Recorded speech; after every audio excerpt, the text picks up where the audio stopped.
everyone, this is Ankita Sod and I welcome you all to Topper's Notes. Let's begin with today's current affairs.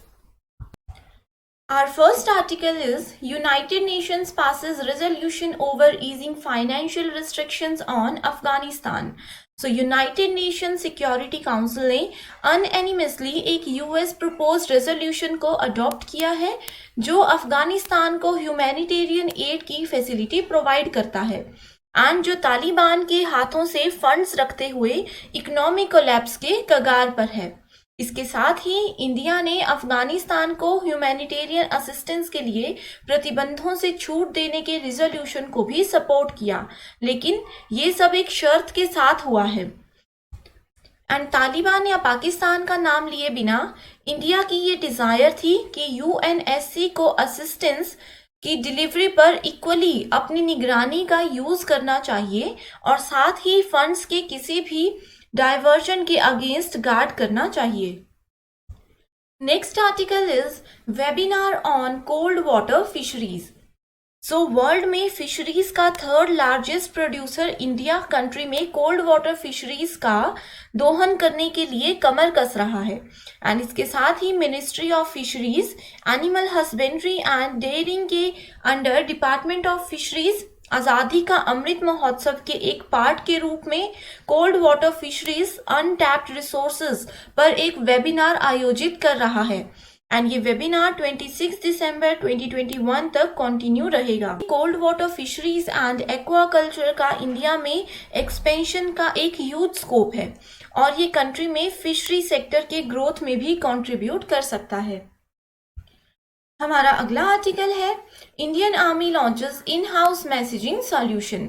So Indian army ने ASIGMA यानी कि army secure indigenous messaging application नाम से एक contemporary messaging application recently launch किया है and it is a new generation state of the art web based application जिसे कि आर्मी के सिग्नल्स कॉर्प्स के ऑफिसर्स की एक टीम द्वारा पूरी तरह से इन हाउस डेवलप किया गया है।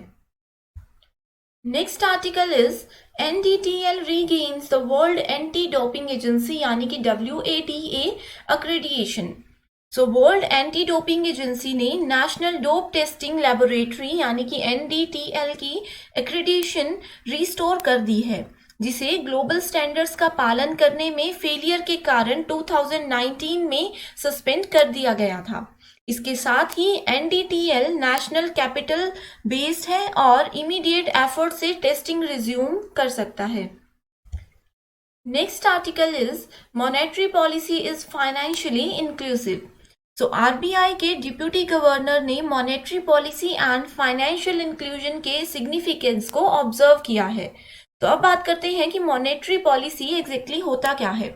सो मॉनेटरी पॉलिसी किसी कंट्री के मॉनेटरी अथॉरिटी द्वारा अडॉप्ट की जाती है जो या तो वेरी शॉर्ट टर्म बोरोइंग या फिर मनी सप्लाई पर पेएबल इंटरेस्ट रेट को कंट्रोल करता है।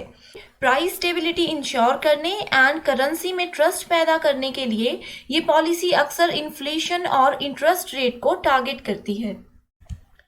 Next article is no UAPA in Haridwar hate video case. So recently Haridwar के हेट स्पीच केस में UAPA इन्वोक नहीं किया जाएगा। साथ ही 1967 का अनलॉफुल एक्टिविटी प्रिवेंशन एक्ट यानी कि UAPA इंडिया का मेन एंटी टेरर स्टेटस है एंड UAPA का एम इंडिविजुअल्स एंड एसोसिएशंस को कुछ अनलॉफुल एक्टिविटीज की more effective prevention and terrorist activities etcetera से निपटने के लिए भी प्रोवाइड करना है। Our next article is India cannot take a black and white approach to Myanmar। So Myanmar फरवरी 2021 से उथल पुथल है एंड जब मिलिट्री ने तख्ता पलट में कंट्री का कंट्रोल सीज कर लिया और आंग सान सू की और उनके नेशनल लीग फॉर डेमोक्रेसी यानी कि NLD के अदर लीडर्स को हिरासत में ले लिया। इसके साथ ही वर्ल्ड का लार्जेस्ट डेमोक्रेसी होने के नाते इंडिया को चिंता होगी जब इस तरह के निकटता में डेमोक्रेसी को खतरा होगा।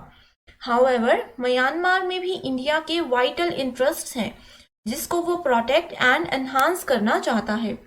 एंड इसके साथ ही जबकि वेस्ट में डेमोक्रेसी को अपनी म्यांमार पॉलिसी को सोल प्रिज्म बना दिया है एंड इंडिया के पास वो लग्जरी नहीं है।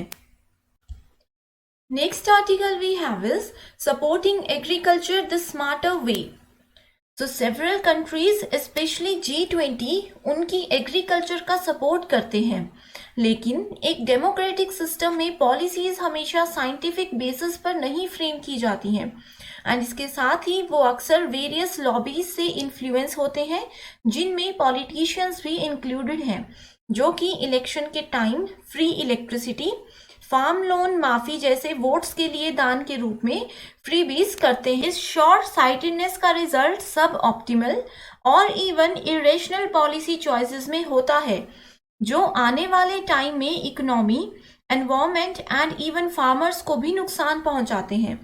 साथ ही यूनाइटेड नेशंस का ये अनुमान है कि 2050 तक दुनिया की पॉपुलेशन 9.7 बिलियन तक पहुंच जाएगी, जिससे ग्लोबल एग्रीकल्चरल प्रोडक्शन 2010 एंड 2050 के बीच लगभग 69% बढ़ जाएगी एंड इसके साथ ही इस डिमांड को पूरा करने के लिए farmers and agricultural companies analytics and greater production capabilities के लिए इंटरनेट ऑफ थिंग्स यानी कि IoT की ओर टर्न कर रही हैं।